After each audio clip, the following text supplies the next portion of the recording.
Hello everyone, Namaste. So let's do one more round of Satsang.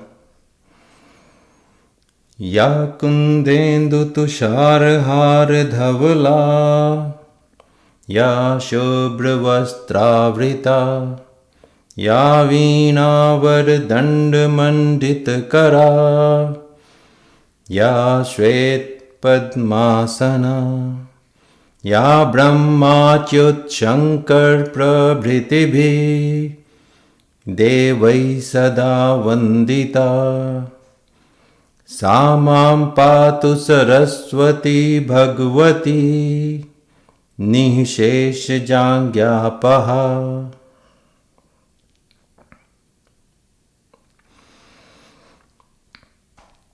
So I hope you all are doing really well.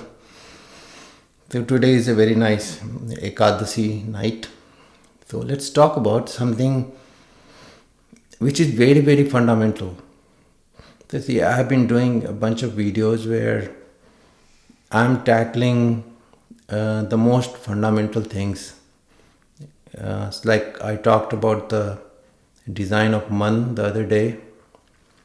So today we are going to talk about something which is the most fundamental thing that we have to understand in order to understand pretty much everything, understand this reality, our tradition, Vedic tradition, our spiritual practice, just how we live our life and how we can live, our life very nicely.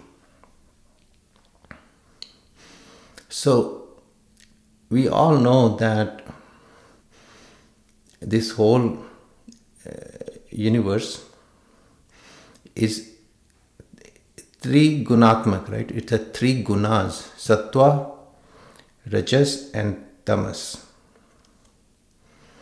So think about this. If we have to create three buckets of something, one is sattva, one is rajas and one is tamas, how many variables do we need? We need two variables, x and y. So if we have two variables, x and y, we can create three broad buckets where one is x is much bigger than y, second is where x is almost kind of equal or similar to y, and the third bucket is y is much bigger than x. So with two variables, we can create a three gunatmak sansar, like three gunatmak sansar. Similarly, if we just do the math, if we had four variables, we can create almost 27 gunas. See, imagine. That is just a permutation and combination of math. So this sansar that we are in, this 14 lokas, all the way from top to bottom, it's a three gunatmak sansar. It's a three gunas, sattva, rajas and tamas. And all these 14 lokas, and including this our loka that we are in, it's created by a combination of two variables. Just like in the digital world we have 0 and 1, with those two binary digits we can create the entire digital existence. Similarly, this sentient virtual reality that we are in, three gunatmak sansar, sattva, rajas and tamas, it's created by two fundamental properties, and that fundamental property is called Veerya. Veerya, it's pronounced Veerya, Veerya, and it has two properties. One is, in Sanskrit, it's called Sheet, which is cool, and Ushna, which is hot or warm. So in our normal talking language, the word Veerya is used as some kind of bodily fluid or just some kind of physical existence, but not. Veerya is the most fundamental, most divine, most important property of the existence. And this is something that we have to understand. And it has two types, right? Two types, Ushna and Sheet. So if you look at Ayurveda, this is the most important information that you need about any medicine or any object to be a cure for any disease or illness. What is the Veej of that property? And it's either Ushna or Sheet, either warm and cold or cold. But what has happened over time is, like every other scripture and the knowledge book, Ayurveda has been corrupted. And over time, some of the Ayurveda books, you would see that there are 8 different categories of Veej property. But that's not correct. If you go back to the fundamentals, it's only 2, Ushna and Sheet. And when we have Shitalta, that coolness more than warmness, Ushnata, then we are very sattvic. That's the guna of sattva. When they are kind of in balance, not hugely different, then it's called rajas. And when Ushnata is way too much than Shitalta, then it's called tamas. So that's why as people go down to the heller worlds, it just becomes very, very uncomfortable. And as they go to the higher and higher lokas, to Swarg and higher, it becomes very, very nice. It gets very, very Shital. So this is the most important thing that we have to understand. And it's so fundamental that it's even more fundamental to any senses or that we perceive through our senses. So for example, if you think about anything how do we perceive the world that we are in, either through 5 senses. So a fire, while it may be warm, but it can have totally 2 different Veej property. So a fire coming out of chandan wood will have Shitalta, while a fire coming out of some other wood, it would be Ushna in property. So that's why it's very, very important what kind of wood is used in Havan, or what kind of wood people or wealthy people they would like to use for their cremation. Similarly, if you think about smell, see, if you take 2 herbs, one is soft, the fennel seed that we use, and you take the other one, which is star anise. Star anise is people used for cooking and all. And if you just give some random people to smell both of them, they have similar aroma, almost very similar aroma. You can't say the difference. But their property, their Veej property is completely different. Soft or the fennel seed is sheath, cold. That's why people use it as mouth freshener. It's used in like thandai and other dishes. And star anise is hot, is Ushna. So if let's say if someone has sickness like cold and cough, they use star anise. Actually, see, these star anise trees are planted in a lot of Buddhist or Zen monasteries in China and Japan because of their medicinal property. Tamiflu is a very important medicine for flu season. And the source of Tamiflu, the main ingredient of Tamiflu comes from that star anise. See? So basically the whole world works on these 2 property. It's just Ushna and Sheath. Ushna and Sheath. This is the most fundamental thing that we have to understand. So our man and our buddhi, it always toggles between what we like and what we dislike. So we are designed to like Shitalta, which is niceness, coolness, and we are designed to avoid, get repelled by Ushnata, which is warmness, hotness. So if you look at our Vedic culture, our whole Vedic culture is designed more or less, to improve, increase and live our life with Shitalta, with Shitalta. Because that gives us a very nice, pleasant living experience, and that also leads us to spiritual goal of enlightenment or Brahmgyan or Bhagavad Prapti. This concept is so important that, with this concept, most of the arguments, most of the differences within our own Vedic tradition and also across different religion, will be completely eradicated, because this is the most fundamental understanding of not only our Vedic religion but also the original understanding of other religions.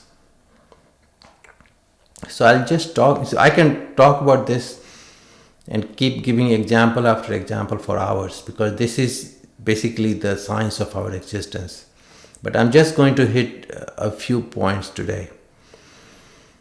So see, within our own Vedic tradition, we have big fight between who is going to use tulsi, tulsi leaves, and who is going to use rudraksh, which is people who are bhaktas of Shiva, they use rudraksh. People who are Vaishnavas who use tulsi, or who is going to use chandan, who is going to use Vajanti mala, Vajanti. All these things, you will see there is one common property in all this. They are all extremely sheetal. Their weeds is extremely sheetal. That's why they are used. Here is a rule of thumb that you can apply across everything. Anything that is offered to Devi Devatas, Bhagwan, in any of our practices, traditions, has to be Sheetal. Except, there is only one exception. That is people who practice Vam Marg. So those 5 makars like Madira or Mats and all those things, they increase Ushnata. Basically the whole science there is that you don't want to keep any Shitalta. You destroy the Shitalta, you fill your body, your system with Ushnata, and that will lead to activation of Mother in the Kundalini and your Atma. And then once Mother becomes active, then she will herself make her a way to Shiva, and that's how you get enlightenment. But the problem there is, if you fail, right, then you are left with this, your system full of this crazy Ushnata, so a very, very, very terrible situation. So that's why it's highly, highly, highly, highly discouraged, including by Sri Ramakrishna, that it's a very dangerous path, and then if you fail, which is most likely, you are going to have a very unpleasant outcome, So, except that very small, tiny Vam Marg practices, almost entire Vedic tradition is just following what we call, the right-hand path. So, Dakshin Marg, which is just increasing the Shitalta in our system, offering Shitalta to Devi Devatas, Bhagwan, and just live our life in Shitalta. So there is no reason to fight, between the Vaishnavas and the Shaktas and the Shaivas, because your Tulsi is also extremely Shital, Rudraksh is also extremely Shital, that Vajanti Mala is also extremely Shital, the Chandan and Chandan Kamala is also extremely Shital. See, people make a big deal about which flower to offer. So we offer that hibiscus, the red godhul flower to Mother. That those beautiful Ak flowers, purple, Ak Madar flowers, they are offered to Shiva. Similarly, you have these Parijat or like night jasmine, and they are offered to Krishna, and other flowers are offered to Krishna. What is common between hibiscus and Akmadar and Parijat? They are all extremely Shital. There is no difference. When we go to the most fundamental of the existence, there is no reason to fight. between hibiscus, gudhal or akmadar. There is no reason to fight. And I'll tell you my guilty pleasure around that akmadar flower, maybe later if I remember towards the end of this video. So see, we solved that problem, right? Between those flowers, we solved the problem between tulsi, rudraksh, vajanti mala, chandan. See, the tulsi leaves are so sheetal that you are not supposed to chew tulsi leaves with your teeth because it's going to destroy your teeth. So people are supposed to just swallow tulsi leaf or just crush it with your hand and then just swallow it. Because if you chew your tulsi leaves with your teeth are going to have cavities over time. So these are not just made up practices. These are based on this very fundamental understanding of reality, of how things work. That's why we have to be, most of this knowledge has been either destroyed intentionally or is lost. But we should not lose our confidence in our own tradition. We should be very, very confident in our tradition because they're based on the most fundamental understanding, that is possible. Similarly, if you look at, people say, they make a big deal about Chandan and Sindoor. Chandan is offered to this Devi and Devta, and not to Devi, mostly Devtas, and Sindoor is offered to Jagdamba. Sindoor is also offered to Hanumanji or Ganesha and all. But see, the point is, Chandan and Sindoor, they are both extremely sheetal. It just adds to the glory, just adds to the beauty. I mean, if we offer Sindoor to Jagdamba, it just looks beautiful. And if we offer Chandan to Shiva or Krishna, it just looks beautiful, that's all. But at the most fundamental level, they are the same. You have to understand, little bit about life sciences. Because the way life sciences works is, this is, I'll tell you, at a very, very, very high level. Very high level. What they call Brahm, Shakti, Abhed. So Brahman is Shakti and Shakti is Brahman. But at our Jeeva, at individual Jeeva level, including plants and insects and us humans, each of us have one subtle body, right? And we have one individual Atma, which is part of that Narayana, that Krishna. And that Atma, which is essentially Kundalini or Mother that I talk about, Jagdamba. Now she is not interested in these Sitalta and Ushnata. She is only interested in that Shiva, which is essentially supplied to us, every day. As people call it by different name in different traditions. So if you talk to a yogi, they'll call it Bindu. We know it by Amrit, or if you talk to Ayurveda, they call it Para Ojas. Essentially, this is a divine, think about a source of like a battery that is supplied to us every day. It's Amrit. And Jagdamba is only interested in that. But what happens once that Amrit is supplied to us, to every living being and to this whole existence, that is kind of converted, that is divided into two fundamental property, which is Sitalta and Ushnata. So when it becomes Sital, it's called Rajas. And when it's warm, Ushna, it's called Tejas. So our body, not only us, the whole living existence has three things. One is called Ojas, and that Ojas is supplied from outside, which is the same as Amrit or same as Bindu, what yogis say. And as long as there is a supply is maintained of that Ojas, that Bindu, that Amrit, then we are alive. As soon as that supply is cut off, mother breaks through out of this body because she wants that. Without that, she just gets out. That's called death. But as long as that is supplied, that ojas gets converted into tejas and rajas. And see, our whole cultural nomenclature is around this. See, if you think about Rajni is cold, night is cold. Rajat, silver is cold. Raj, Raj of Vrindavan, like the soil, the dirt, that is cold. Chandrama is cold. Anything start with Raj is cold. Anything start with Tej is warm.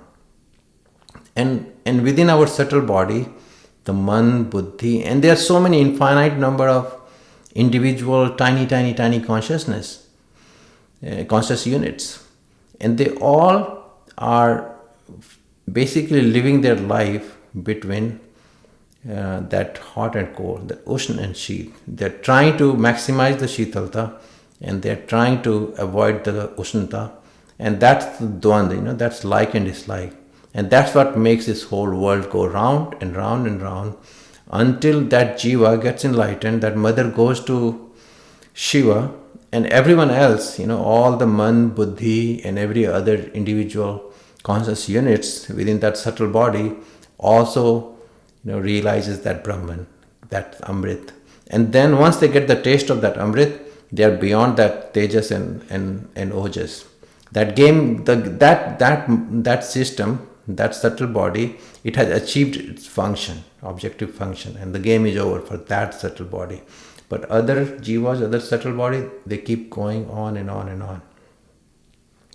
So that is at a very, very high level, right?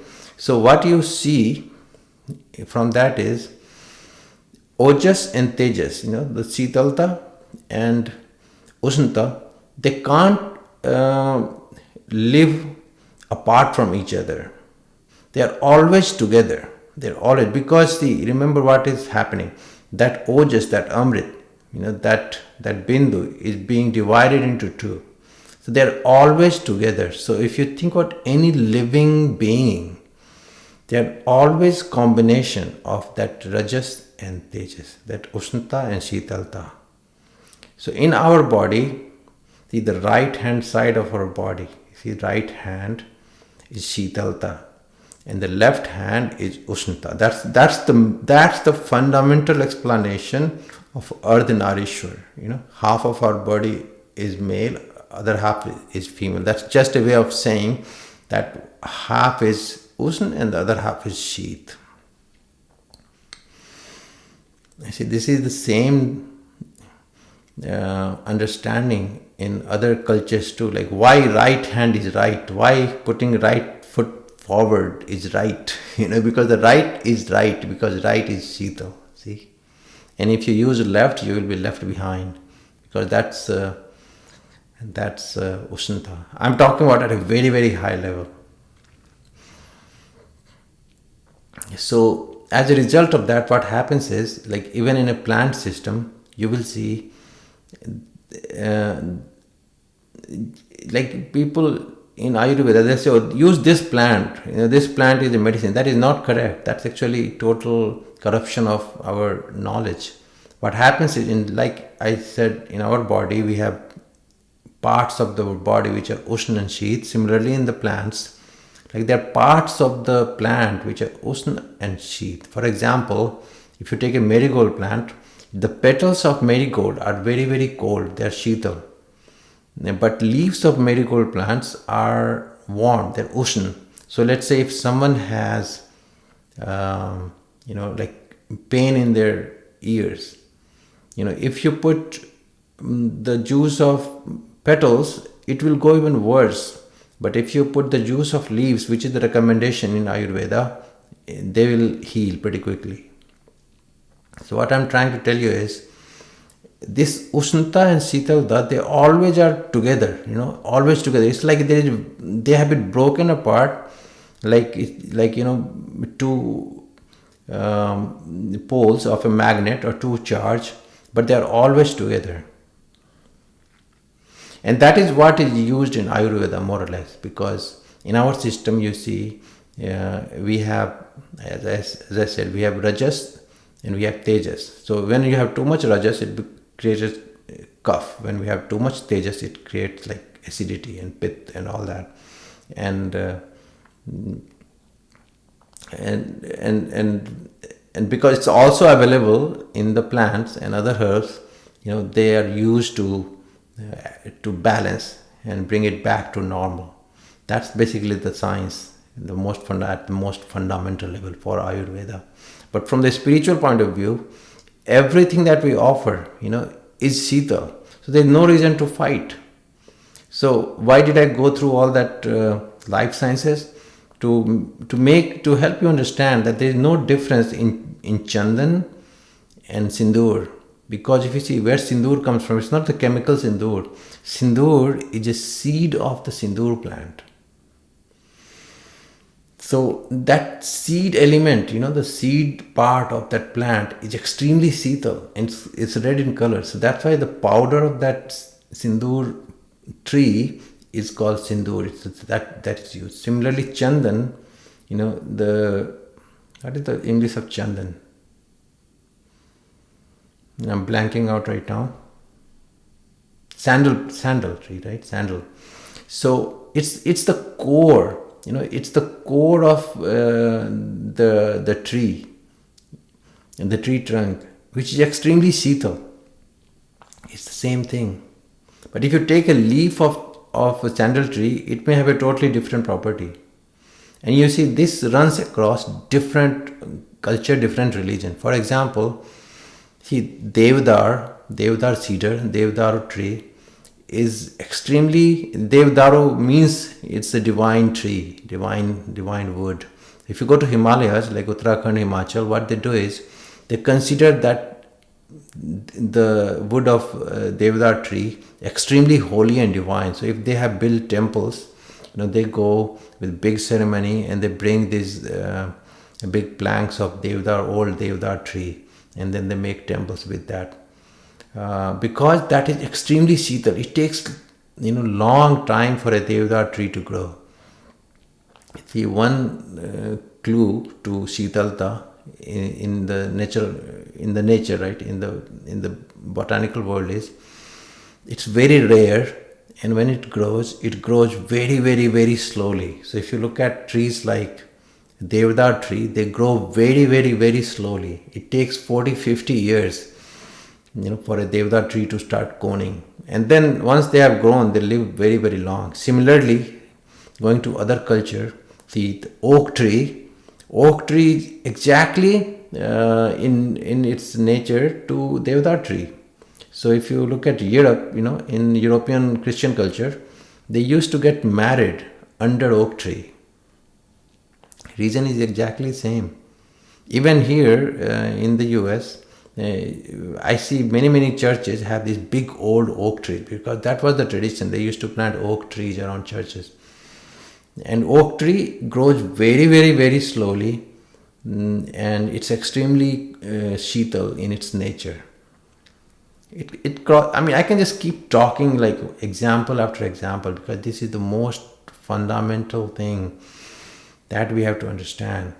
And in our Vedic tradition, in our Hindu Vedic tradition, everything that we do, everything, every part of our life, from our cuisine to our spiritual practices to our architecture to our music, our dance, pretty much every part of our life is designed around improving, increasing that Shitalta, filling our life with Shitalta. And that leads to a very happy life, very nice, pleasant life, and that also leads to spiritual success in the end.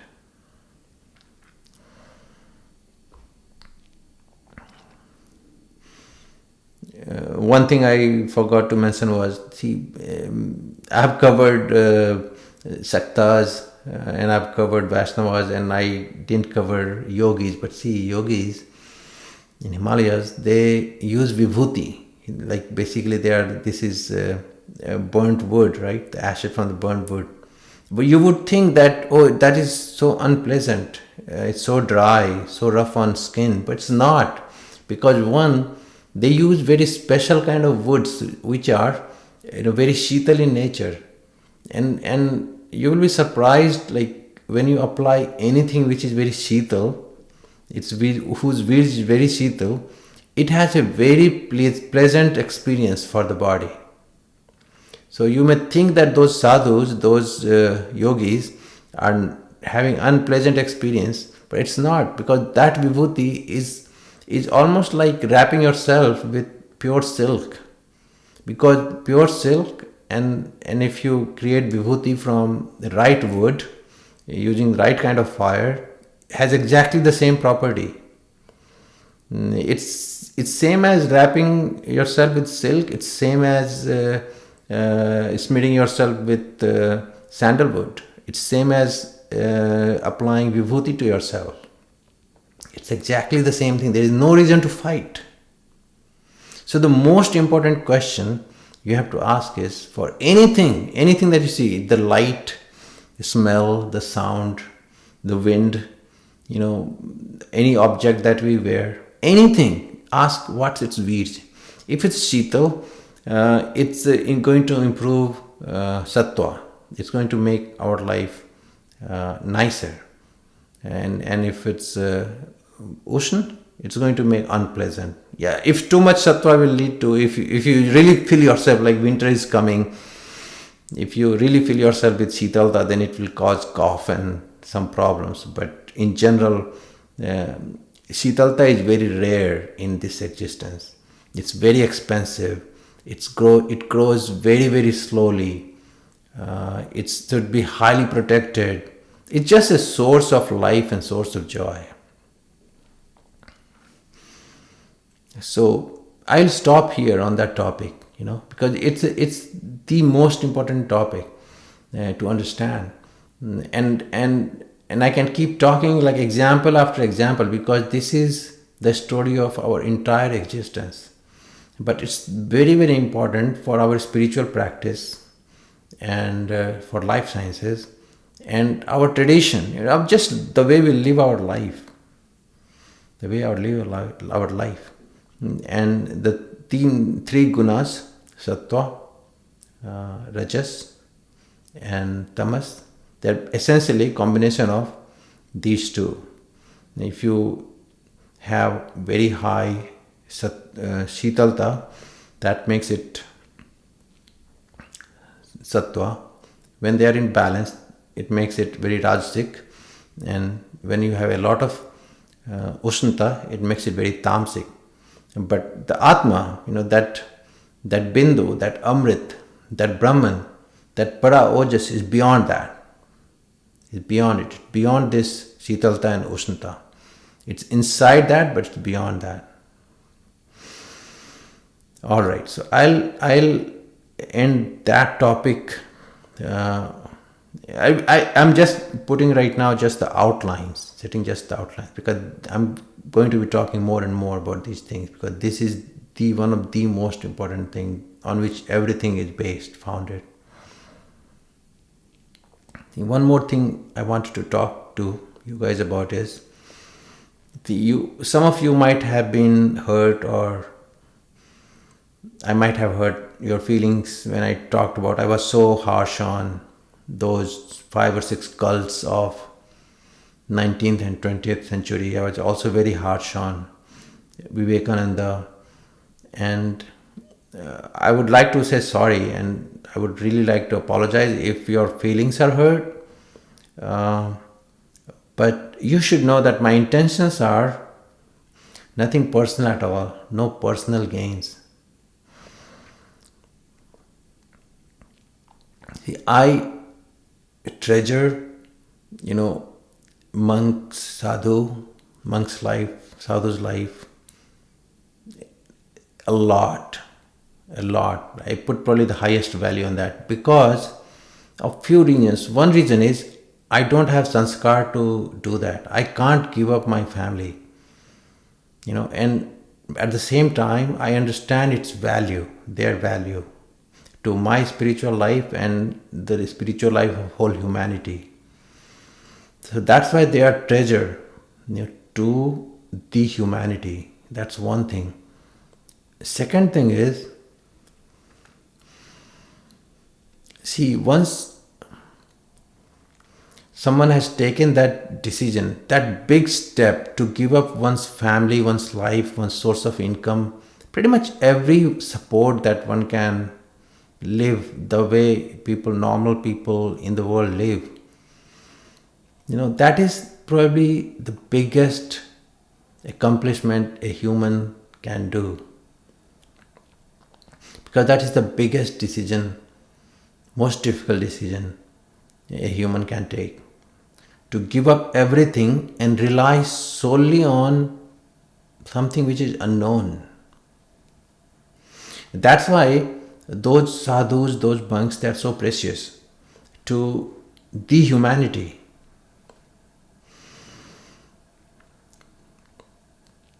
It's extremely difficult to do it. It's extremely difficult to take that decision. So once one becomes a sadhu, they are such a treasure to the whole world that, what they should try to do in my view? They said they should try their best. Because once they have taken that jump, once they have made that biggest decision, the most difficult decision, they should try to do, which is to be the best sadhu. They can be the best spiritual being. Well, that's what it means. The most purest spiritual being, the highest spiritual being. That's the biggest favor, help they can do to the humanity. See, it's extremely difficult to teach anyone spirituality. We see in our own family that we can't influence our husband, our wife, our children, our parents, our sisters, our cousins. We can't influence them. We can't make them go to temples. We can't make them offer a small flower. And these are the people that consider us closest, and we consider them the closest, but we can't influence them. So it's extremely difficult to influence or teach spirituality to anyone, So then how do we learn? How do we learn anything? See, this is something that I think Vivekananda did not understand. This was his fall.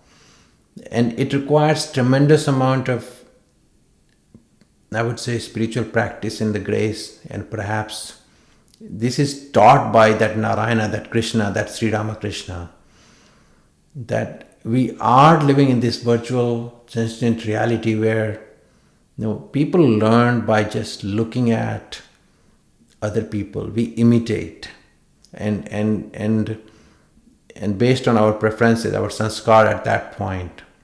So, the existence of sadhu itself is the biggest teaching to the world.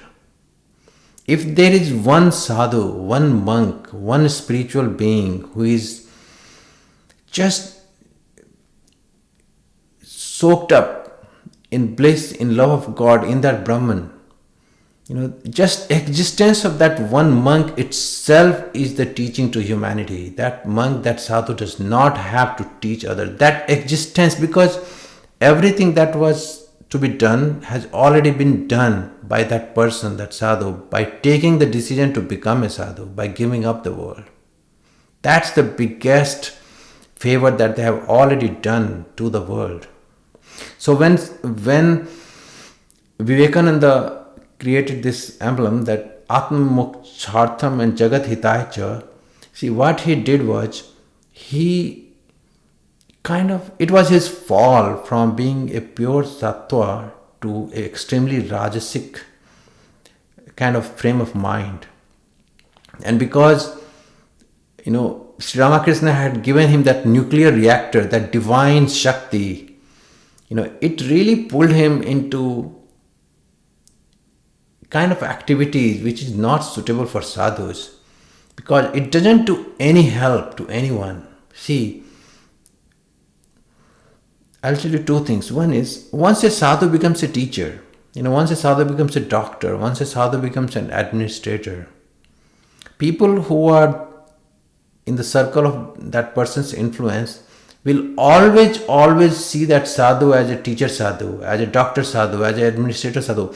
That person will never go to that sadhu and talk about God or talk about a spiritual life. It's just the way our mind works. What I talked earlier about that liking and disliking, that shitalta and ushnata. He's solving a problem when I have to get my child into a school. That is creating that ushnata in my subtle body. And once that sadhu solves that problem for me, then I know in my subtle body, my man knows that that sadhu is good for solving that problem. That is the problem. And in the process, what happens, that all that bindu, all the ojas, para ojas, all that amrit, that is supposed to help that sadhu cut through all the bandhans, all the knots in the subtle body and fill that subtle body with shitalta so that he can or she can help the humanity. That gets burnt away. That gets burnt away. The problem is like when Vivekananda did that, it kind of became model for many other institutions and other cults. It doesn't help anyone. I know people who are in that institution and other institutions, they understand it, that how difficult it is to teach anyone. You cannot teach anyone. You cannot teach anyone. People will learn from you without you teaching. That's how it works. Just this weekend, I was talking to a friend, a school, like high school, junior high school friend, who is easily in top 2% of humanity, right? From educational success, from professional success, from financial success. And he's also a good human being. I mean, he's polite, he's a nice person, he has a good family. Like what you would expect in a good human being. He's a nice, successful human, right? And probably I would say top 1%, but I'm being conservative. I'm saying top 2% of the whole world. But he had zero interest.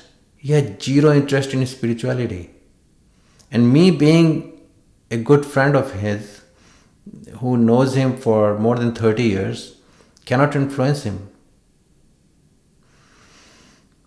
I talked to him yesterday, and probably more than 10, 12 years ago, we had taken a road trip here in California, and he wants to repeat that road trip again. See, he hasn't moved on. His mind is stuck on that. And I cannot influence his mind, because his mind gets joy or his mind got so much joy in that road trip in California that it wants to repeat it. He cannot see the value of a spiritual life or spirituality. No lecture will help that person. He's a nice human being, but he's not going to learn anything from any lectures. But someday, when his time comes, he will just see a sadhu on the road or somewhere. Something will click. Just the existence of a sadhu will become, a teaching for him.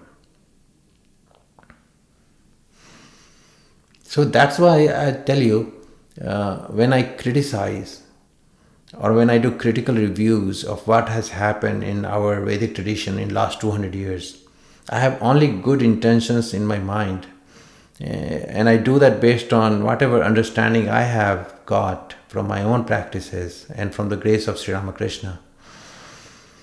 And I firmly believe that what the world need now is not a teacher sadhu or a doctor sadhu or a administrator sadhu. What the world needs is 2,000, at least here in the US, 2,000 enlightened sadhu, Brahmgyani sadhu, the one who is mad in love of God. And it's possible. Sometime in my room, when I'm alone, sometime I feel so much pain in my heart. I feel like I have been stabbed with a fierce spear. I feel almost helpless, like crying. Based on from what Vivekananda did to the work of Sri Ramakrishna. See, in this world, we know that no one does anything. It's all happening, right? There's no self-will. So, but because of the fall of Vivekananda from sattva to a deeply rajasic mind, what he ended up doing, and more than that, the monks in that order that followed Vivekananda, they were like today's influencer on YouTube. They were much more interested in giving lectures, having name and fame, going to US and abroad. And in the process, what they did was they destroyed the real work of Sri Ramakrishna, which was to infuse the world, the humanity, but with real spirituality. That's what we need. That's what the world human needs. And sometimes I get filled with this feeling of anger based from that injustice. And I feel like I will pulverize the whole universe. I feel so angry. So sometimes I toggle between these two emotions. And I just feel it hasn't helped anyone. And mostly it hasn't helped the monks of that order. Because, see, if you think about last 125 years, they have produced probably 3,000 to 4,000 monks. If you just take 30, 40 monks per year intake.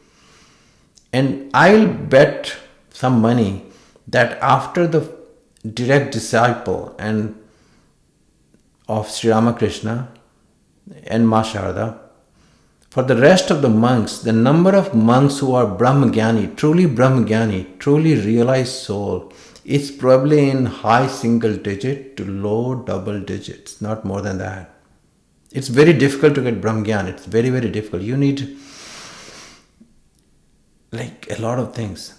But most importantly, you need grace. But what Vivekananda did was, and the monks who were blindly following Vivekananda, but who were more interested in name and fame and being influencer to the world, doing good to the world, what they created was, they created this distrust, lack of faith in the greatness of Sri Ramakrishna. And it's obvious even today. See, there is this monk, Atmagyananda, who is from Brazil, who was giving lecture in the US. He would talk for an hour, let's say in St. Louis, about Sri Ramakrishna, but he would never say, he wouldn't utter the word that Sri Ramakrishna said himself that the one who came as Rama came as Krishna, came again as Sri Ramakrishna. That's not his fault. That's seeded in the monks who came with and after Vivekananda. And that is a result of lack of faith in the greatness of Sri Ramakrishna. And that is the work of Vivekananda. And that's what makes me angry sometimes, and sometimes it just pierces my heart. Because that's the worst thing they have done to the humanity. I'll give you a 4-word mantra, for everyone, householder or monk of that order, or any order. 4-word mantra to get Brahmagyan. Here is the mantra. Jeena haram kar dunga. I'll make your life hell.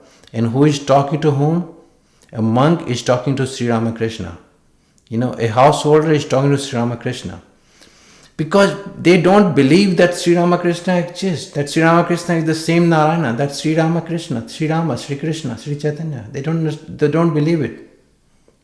If they don't believe it, then who would believe it? Then and Jeena haram kar dunga kaise? Just by meditating on you, just by calling upon you, just by praying you. I'll just make your life hell if you don't give me Brahmagyan, if you don't make me enlightened. I'm telling you, it's a shame that 3,500 out of those 3,500 monks, each one of them are not enlightened. It's a shame. Because that Narayana, that Krishna, that Sri Ramakrishna can give enlightenment to hundreds of thousands of people in a blink of an eye. But they don't get it because their roots have been cut, destroyed by Vivekananda. That's the saddest part of the story. So that's why, when I say these things, I have no intention of hurting anyone, especially monks of that order or any order. I'm just trying to look at things from fresh set of eyes and fresh set of understanding. That's all I'm trying to do. And my intention is only to help, not to hurt anyone, any organization, any institution, any individual. So I wanted to say that, just a little bit on that. The other day I talked about astronomy. I forgot to put the links, so I'll put 2 links. One for a website that I have used, it's an amazing website. You can literally see the stars and your sky wherever you are located, and it's kind of good hands-on tool to quickly get up to speed on the basics of astronomy. And second, I'll give a link for a YouTube channel which I think is super high quality. It has very few videos, but they are done very well with very basics of astronomy, but very nice animations. In the last few days, I have been enjoying this Bhagvat reading, that Sri M, the Sri M of that Satsang foundation, that good, very nice yogi. He has been literally just reading Bhagvatam, and I'm in Vrindavan, I think in Vrindavan, and I've been really enjoying them because he's a realized yogi, so he's reading it, not really describing or commenting so much, just reading it. But in the process, I think he's enjoying himself, he's enjoying that nectar, that Amrit, and he's also distributing it, serving it to others. So I really have enjoyed it. If you want to listen to that, I think it's really worth it. It's kind of different, he's reading it in English, just reading, plain reading, but I found it quite joyful. So those 2 things I wanted to talk about. Yeah, there's a lot more to talk about, but one thing I will appeal to you is, don't lose conviction or confidence in our own tradition, because I tell you, vast majority of our, not the core Upanishads except Mandukya, but knowledge base like Ayurveda or let's say astrology, part of astronomy, everything has been corrupted. So because it has been corrupted, people are not able to answer properly to questions, and questions from newer generation, younger generation, people who consider themselves scientific, material scientific. And what it does, it makes us lose confidence in our own tradition. But here is the thing, we are going to fix that with the grace of that Narayana, that Krishna, that Sri Ramakrishna. And will over time will provide the real understanding of many things. But in the meantime, we should have full conviction and full confidence in our own tradition, the way we live our life, because that is designed, that is not just product of random process, that's designed to fill our life with joy, niceness, just pleasant life. That's our Vedic tradition. So I'll stop here and we'll talk again. Just let me do this.